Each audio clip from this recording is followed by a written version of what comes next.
Halo rekan desa, bertemu saya di sekolah desa yang diinisiasi oleh DPMD Kabupaten Nunukan.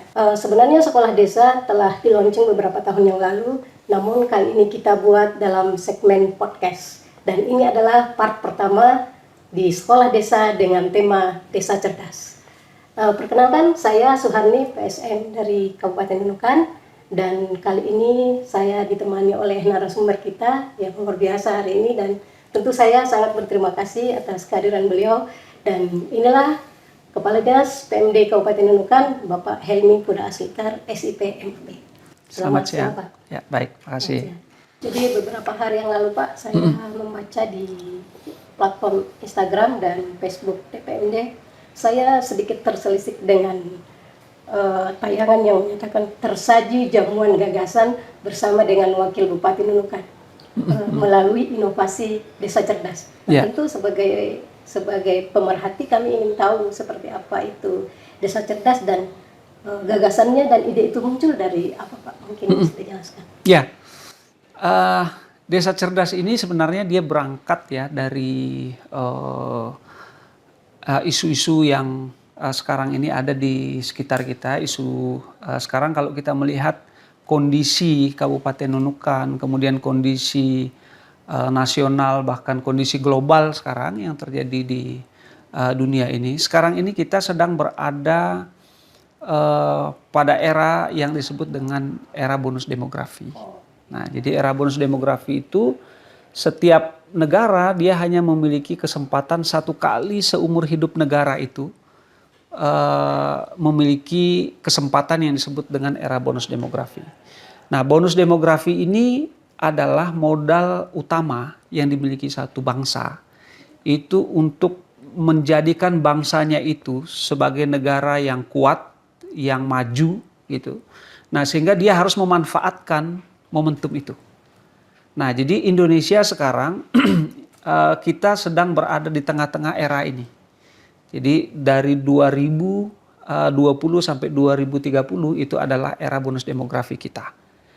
Nah, berdasarkan penelitian di seluruh dunia, negara-negara yang berhasil memanfaatkan era bonus demografi ini, nanti dia akan keluar menjadi negara maju.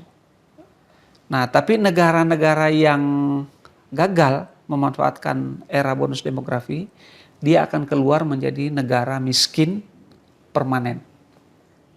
Ini yang mengejutkan hasilnya itu. Jadi negara itu akan keluar menjadi negara miskin permanen, Bu. Nah, jadi itu sebabnya era bonus demografi ini harus dimanfaatkan dengan sangat baik. Nah, sekarang bagaimana kesiapan kita terkait dengan melewati era bonus demografi ini. Nah, itu tergambar sebenarnya melalui kondisi IPM kita. Itu IPM satu daerah mengapa ini selalu diukur gitu ya. Nah, sekarang IPM Kabupaten Nunukan itu ada pada angka terendah dari seluruh kabupaten yang ada di Kalimantan Utara. Nah, ini kan sebenarnya menjadi gambaran sejauh mana kita ini siap untuk masuk ke era pasca bonus demografi itu. Nah, karena jika kita tidak manfaatkan kesempatan ini dengan baik seperti saya sampaikan tadi, bisa jadi 10 tahun yang akan datang, pertanyaannya adalah apakah Kabupaten Nunukan pada masa itu akan keluar menjadi kabupaten yang maju atau justru akan menjadi kabupaten yang miskin permanen gitu. Nah, kalau konteks itu kita turunkan lagi ke bawah, apakah 10 tahun yang akan datang desa-desa kita yang ada di Kabupaten Nunukan itu akan menjadi desa-desa yang maju atau justru menjadi kantong-kantong kemiskinan di Indonesia? Itu pertanyaan besar yang harus kita bisa jawab hari ini. Jangan menunggu 10 tahun yang akan datang. Itu. Nah, itu sebabnya maka tanggung jawab untuk memastikan kondisi 10 tahun yang akan datang kita sudah siap menjadi negara yang maju, siap menjadi kabupaten yang maju, siap menjadi desa yang maju, itu harus dijawab hari ini. Tanggung jawabnya tidak lagi pada orang per orang, terutama pada orang tua yang selama ini tanggung jawabnya adalah saya sekolahkan anak saya. itu tidak hanya pada orang tua lagi. Kemudian yang kedua, ini tidak hanya pada daerah atau kabupaten yang selama ini menyediakan dana bansos untuk membantu melalui program beasiswa. Nah, yang kita tahu juga angkanya terbatas. Gitu. Nah, sekarang ini harus menjadi kolaborasi seluruh masyarakat, bahkan sampai ke desa. Sekarang desa memiliki potensi yang besar dalam fiskal mereka. Di desa itu dia menerima memiliki dana transfer yang berasal dari ADD dan dana desa dari pusat. Yang kalau kita hitung rata-rata anggaplah di desa itu dia memiliki 700 juta rata-rata di setiap desa. Nah, kalau ini bisa kita manfaatkan, katakan 10% dari dana desa itu sebesar 70 juta ya, anggap seperti itu. Maka dengan program Desa Cerdas ini kita bisa mengirim setidaknya 7 sampai 11 orang dalam 1 tahun untuk kuliah. Itu. Karena mengapa harus kuliah? Hasil penelitian yang tadi saya sampaikan di muka, satu-satunya cara bagi negara itu untuk bisa memastikan daerahnya, negaranya keluar menjadi negara maju nanti adalah dengan cara memandaikan masyarakatnya. Memandaikannya seperti apa? Salah satunya adalah dengan meningkatkan kapasitas pendidikan mereka. Jadi seperti itu, kemudian lahirlah gagasan Desa Cerdas ini menjadi bentuk kolaborasi desa bersama-sama dengan orang per orang yang selama ini membiayai anaknya kuliah dan sekolah, termasuk dengan berkolaborasi dengan pemerintah daerah yang selama ini juga memberikan bantuan untuk pendidikan bagi putra-putri Kabupaten Nunukan. Jadi latar belakangnya seperti itu, Bu. Oke, terima kasih Pak penjelasannya. Nah, ketika ini misalnya dilaksanakan, impian besar apa yang ingin Bapak, yang ada di dalam pikiran Bapak yang versinya ini kan kita kira pasti tahu bahwa di kabupaten kota lain juga melakukan hal yang sama. Nah, kalau versi Penekin di Debayanya itu Pak, yang lebih spesifik itu seperti apa? Ya. Satu yang ingin saya sampaikan dulu, mungkin ini belum banyak daerah yang melaksanakan. Nah, jadi bahkan ini dana desa untuk dari dana desa, yang bersumber dari dana desa. Dan impian kita adalah dengan program Desa Cerdas ini seperti namanya, Desa Cerdas. Jadi mimpi kita seperti itu kondisinya, di mana seluruh masyarakat yang ada di desa itu kualitas sumber daya manusianya itu meningkat. Itu. Nah, sekarang di desa-desa ini memiliki tantangan. Mereka harus mampu mengelola pemerintahan itu dengan baik, dengan akuntabel, dengan transparan, itu. Dan selama ini dengan kondisi sumber daya manusia kita yang terbatas, mereka tentu menjumpai tantangan, kesulitan-kesulitan bisa mengelola anggaran dana desa dengan baik, bagaimana menyelenggarakan musdes dengan baik, bagaimana mereka bisa menyelenggarakan pemerintahan bahkan pembangunan itu dengan baik gitu. Nah, dengan meningkatkan kualitas SDM mereka, terutama perangkat-perangkat desa di desa itu, maka kita harapkan kualitas penyelenggaraan pemerintahan ini meningkat. Nah, kemudian yang kedua, masyarakatnya sendiri itu juga tingkat pemahaman mereka, penguasaan mereka terhadap bidang-bidang pencaharian mereka, bidang-bidang kehidupan mereka setiap hari, ini juga mereka menjadi semakin kompeten di dalamnya. Nah, itu impian kita. Nah, sehingga di dalam kalau kita kaitkan dengan konsep Penekin di Debaya ini, membangun daerah dengan bersama-sama gitu ya.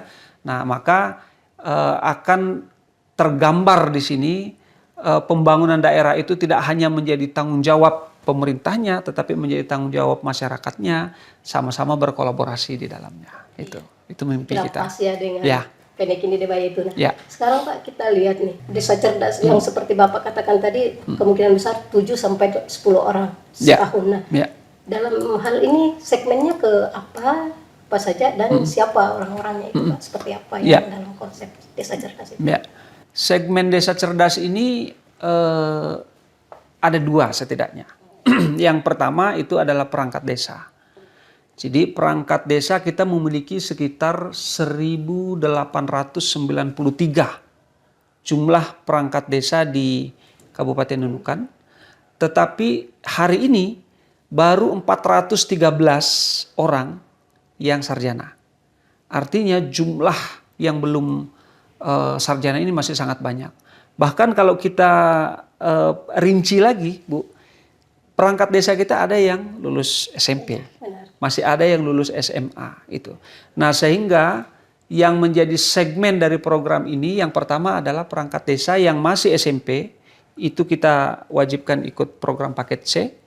Nah, kemudian yang sudah SMA, kita wajibkan mengikuti program kuliah dengan tidak meninggalkan pekerjaan mereka. Itu sebabnya ada yang kita ikutkan paket C dengan program Desa Cerdas, mereka dibantu pembiayaannya. Begitu juga dengan yang kuliah, kita bekerja sama dengan universitas terbuka supaya mereka tidak meninggalkan pekerjaannya. Nah, kemudian segmen yang kedua itu adalah masyarakat umum yang ada di desa itu. Jadi mereka boleh kuliah, memilih untuk tetap kuliah di universitas terbuka, di universitas-universitas yang lain yang ada di Indonesia. Jadi bebas dimanapun dengan pendanaan dari dana desa melalui program Desa Cerdas ini, mereka nanti akan diberikan beasiswa oleh desa itu. Jadi ada dua segmen itu. Jadi keunggulan spesifiknya ya, di situ Pak ya? Atau gimana? Ya, keunggulan spesifik dari program ini, karena program ini nanti kita harapkan akan dilaksanakan di 232 desa. Nah, jadi keunggulannya adalah ini menjadi gerakan dari bawah sebenarnya. Gerakan dari serentak dari 232 desa. Nah, jika misalnya dalam 1 tahun, kalau kita hitung rata-rata 7 orang saja yang dibiayai dengan program ini, jika 232 desa menjalankannya, maka dalam 1 tahun ada 1.600 lebih sarjana yang akan kita hasilkan. Kali 5 tahun.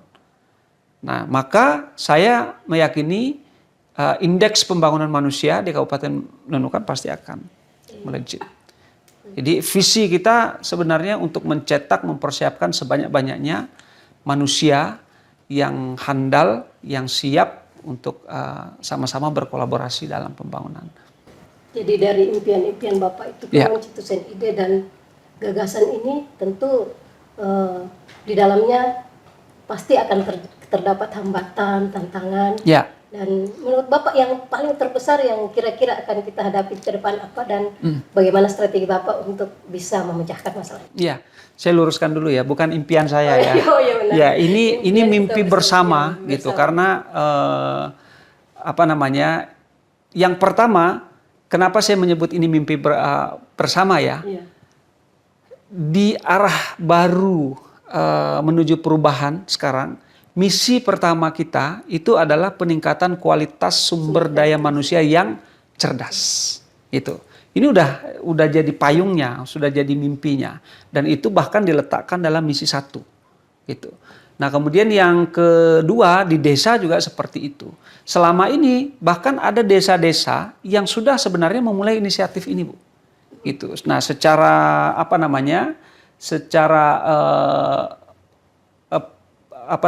di desa itu sendiri dengan inisiatifnya mereka menyelenggarakan program ini. Anak-anaknya yang kuliah di Jogja misalnya, mungkin ada yang di Samarinda gitu. Nah, mereka bantu dengan dana desa itu. Ya, Lumbis Pansiangan yang memulai. Waktu itu kita sama-sama waktu Pak Camat pada saat itu ya sekaligus melakukan penyerahan bantuan pada saat itu. Nah, berangkat dari model-model inisiatif yang seperti ini, nah ini kemudian kita tarik ke konteks yang lebih luas gitu. Nah, karena ini betul-betul bisa mendongkrak pembangunan manusia di Kabupaten Nunukan. Tapi kalau kita bicara soal tantangan ya untuk menjalankan program ini, tantangan kita itu sebenarnya yang pertama pada komitmen keberlanjutan gitu program ini. Nah, jadi yang jelas program ini yang menjalankan bukan Dinas Pemberdayaan Masyarakat dan Desa. Ini hanya bagaimana kita mengikat gagasan ini saja menjadi simpulnya, dan kemudian yang murni menjadi penyelenggaranya itu kembali pada masing-masing desa. Terutama di sana ada panglimanya, ada kepala desanya. Nah, jika panglimanya sampaikan, ayo kita jalan, kita bergerak dengan program ini, desa itu akan bergerak. Kuncinya pada kepala desa. Nah, jadi itu yang pertama, tantangan keberlanjutan. Nah, kemudian yang kedua adalah tantangan tata kelola. Bagaimana program ini bisa diterjemahkan secara teknis administratif di desa. Itu. Nah, sehingga di Dinas Pemberdayaan Masyarakat dan Desa ini juga sudah menyediakan petunjuk teknisnya. Ya, itu harus dikawal jadi supaya nanti di desa itu dia itu nggak bingung atau mereka menerjemahkannya beda-beda gitu. Desa A punya model seperti ini, B seperti ini, nah sehingga nanti pembinaan, pengawasan juga sulit. Nah, itu sebabnya kita sudah siapkan petunjuk teknisnya lengkap sampai ke lampiran format-formatnya seperti apa mereka memulai melakukan penjaringan. Dia melakukan musdes penetapan calon. Nah, kemudian yang sebelum musdes dia melaksanakan dulu penjaringan. Setelah itu dibawa ke dalam musdes penetapan. Kemudian setelah itu ditetapkan oleh kepala desanya. Nah, nanti ada format SK kepala desanya. Nah, kemudian nanti ada penyerahan bantuannya di situ. Ada fakta integritas yang ditandatangani. Bahwa ini akan digunakan dengan benar sesuai dengan peruntukan. Bagaimana nanti setelah digunakan dia mempertanggungjawabkan itu. Dia mempertanggungjawabkan itu dalam bentuk apa? Kita sudah siapkan formatnya. Nah, setelah itu bagaimana desa melaporkan ini program ini sebagai bentuk akuntabilitas, formatnya juga sudah disiapkan. Nah, jadi sekarang di desa sebenarnya dia tidak perlu lagi untuk membayangkan atau memikirkan membuat model yang lain. Ini udah siap jalan, tinggal kepala desanya saya siap dengan program ini. Gitu. Itu saja. Kalau di desa bersambut, kemudian di Kabupaten Nunukan juga sudah menyediakan modelnya, maka ini akan menjadi gerakan bersama. Gitu. Saya kira luar biasa, Pak. Nah, ya. Tentu untuk mencapai itu semua dan mewujudkan ini semua, kemungkinan besar itu kita harus memastikan bahwa ini akan berlanjut. Ya. Yang Bapak kira-kira bisa tangkap untuk bahwa ini harus berlanjut dan bisa menjadi kepastian. Ya. Seperti apa, Pak? Oke. Yang pertama adalah kita pastikan dari sisi regulasi dulu. Jadi saya yakin di desa yang menjadi pertanyaan pertama bagi mereka adalah apakah dari sisi regulasi ini dapat dilakukan atau boleh gitu ya.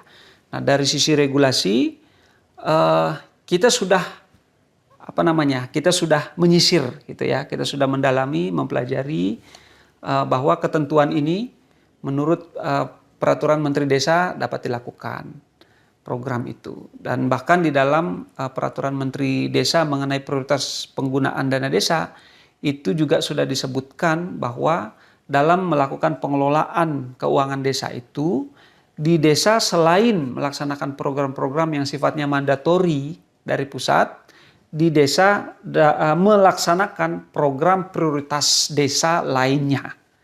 Nah, jadi kata kuncinya itu. Program prioritas desa lainnya. Nah, sekarang program prioritas desa lainnya itu ditetapkan di mana? Itu ditetapkan di dalam musyawarah desa.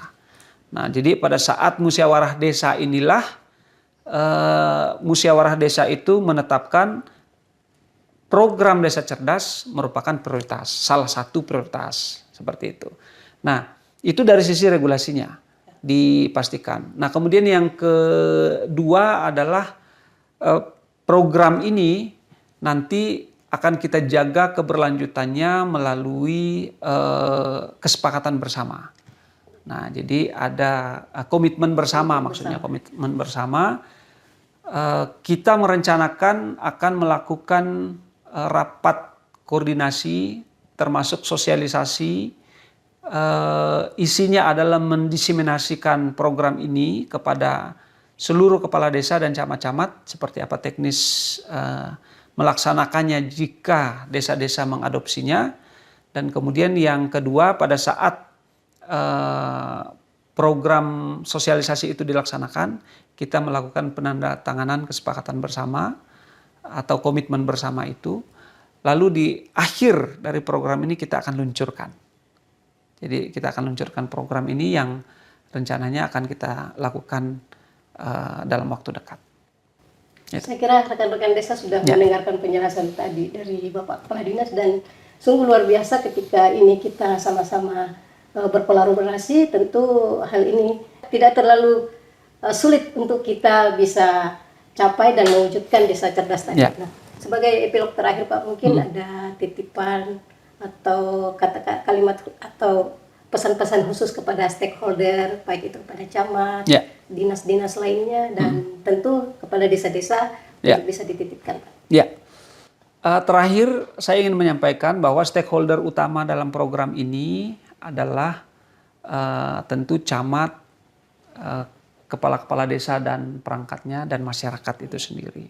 Dan yang terakhir di dalamnya ada perguruan tinggi. Itu. Nah, peran camat dalam hal ini adalah selaku pembina dan pengawas program. Nah, di mana untuk memastikan program ini berjalan dengan lancar, diharapkan bapak-bapak dan ibu-ibu camat nanti bisa melakukan pembinaan di lapangan, memastikan jika diadopsi maka juknis yang sudah disusun perlu menjadi pedoman dalam pelaksanaannya. Nah, kemudian yang kedua, bagi desa yang ingin bergerak bersama mempersiapkan desanya menjadi desa yang maju 10 tahun yang akan datang, mari bergabung dengan program ini. Nah, kemudian yang ketiga adalah bagi masyarakat, tidak ada lagi orang yang menggantungkan mimpinya karena gara-gara tidak punya biaya untuk pendidikan. Dengan program ini disediakan biayanya oleh desa. Silakan datang ke desa, daftarkan diri Anda bahwa saya siap kuliah atau saya sudah kuliah, laporkan, ikuti mekanisme yang ada, raih programnya. Kemudian yang ketiga dari perguruan tinggi. Perguruan tinggi tersedia peluang kemitraan bersama dengan desa dan pemerintah daerah di Kabupaten Nunukan, bahwa kami siap menjadi bagian untuk mensukseskan pembentukan sumber daya manusia di Indonesia menuju era baru Indonesia emas pada tahun 2045. Jadi demikian, Bu. Saya kira ini inovasi desa cerdas luar biasa, dan ini tentu merupakan energi baru buat Kabupaten Nunukan, sebagaimana tagline yang dicanangkan oleh Bupati, dan ini sesuai dengan apa yang tentu kita harapkan. Sebagaimana dikatakan tadi, ini adalah visi pertama. Dan itu harus kita raih bersama dengan DPMD Kabupaten Nunukan. Saya kira seperti itu yang bisa kami sampaikan untuk part pertama dalam podcast kita hari ini. Dan sebelum kita mengakhiri, ada 2 buah pantun Pak. Buah duku, buah kedondong, asik, enak dimakan di tepi telaga. Asik. Podcast Desa Cerdas sudah selesai didengar. Semoga banyak bermanfaat untuk kita semua. Jalan-jalan ke Kota Kendari, singgah sebentar di rumah Paman. Cakep. Podcast Desa Cerdas sudah sampai di sini. Sampai jumpa di lain kesempatan. Asik. Terima kasih. Desa Bisa, Desa Cerdas, energi baru untuk Kabupaten Nunukan. Mantap. Terima kasih Pak. Makasih atas kehadirannya hari ini, dan semoga untuk part berikutnya kita akan berjumpa lagi di Sekolah Desa dengan tema yang lain. Terima kasih. Wassalamualaikum warahmatullahi wabarakatuh.